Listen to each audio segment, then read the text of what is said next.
Un cordial saludo, mi nombre es José Leonardo Hernández Ledesma, soy estudiante de Radiología e Imágenes Diagnósticas de cuarto semestre y estoy realizando este video de semiología radiológica para hablar sobre la evolución de los tomógrafos, de la tomografía computarizada. Los sistemas de exploración y adquisición son clasificados de la siguiente manera. Primera generación, traslación, rotación. Segunda generación, traslación, rotación. Tercera generación, rotación, rotación. Cuarta generación, traslación, estacionario. Quinta generación y última, estacionario, estacionario. Bueno, en la primera generación, en 1971, se empieza a trabajar con estos equipos de tomografía computarizada y usaban un haz de rayos X que era tan delgado como la punta de un lápiz y tenía un solo detector que realizaba un movimiento de traslación y de rotación. Las principales características son pues el movimiento de traslación y rotación del tubo de rayos X con el detector.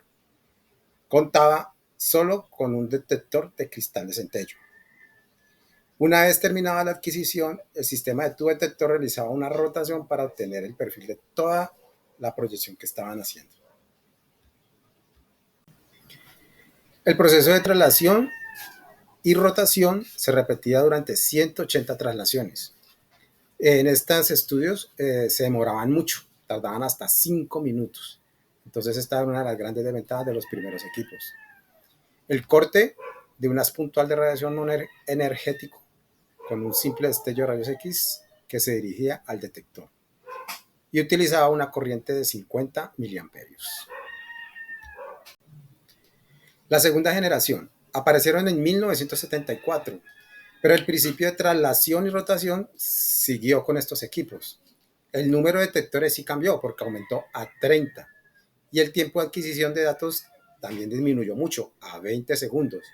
La traslación era más rápida y se utilizó para estudiar sobre todo tórax y abdomen. Se hablaba por primera vez de un tomógrafo que trabajaba el cuerpo entero.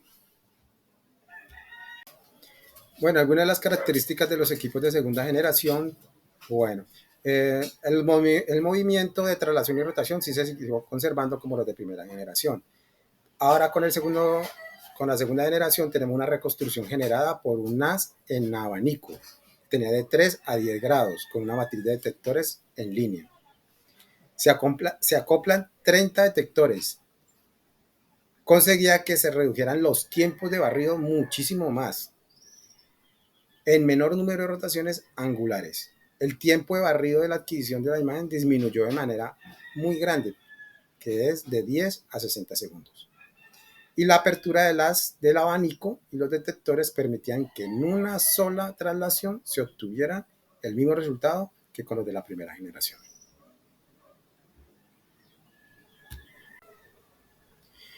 La tercera generación. Esta generación apareció en 1976 y cubre casi todos los tomógrafos computarizados. En esta generación se vuelve a reducir mucho el tiempo de corte, gracias al aumento de más detectores y a la incorporación de nuevos avances en el software informático. Aquí tenemos algunas de las características de estos equipos. Tiene un sistema de rotación-rotación. El haz de rayos es de forma de abanico en 50 grados. Tiene una fila de hasta 960 detectores que se encuentran en el tubo de rayos X.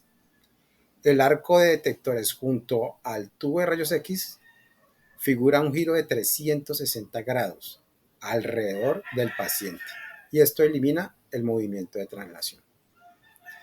Trabaja con dos formas, un haz continuo y un haz pulsante. Los detectores están fijos radialmente. Esta relación permite que los detectores produzcan una gran colimación y esto pues disminuye la radiación dispersa para el paciente y para el trabajador ocupacionalmente expuesto.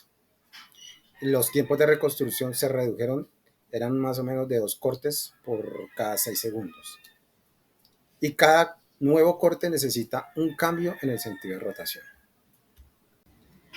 Bueno, ahora en 1987 aparecen los equipos de cuarta generación. Estos tenían una gran característica que ya tenían de 1200 a 4800 detectores y estaban dispuestos en forma de corona alrededor del gantry.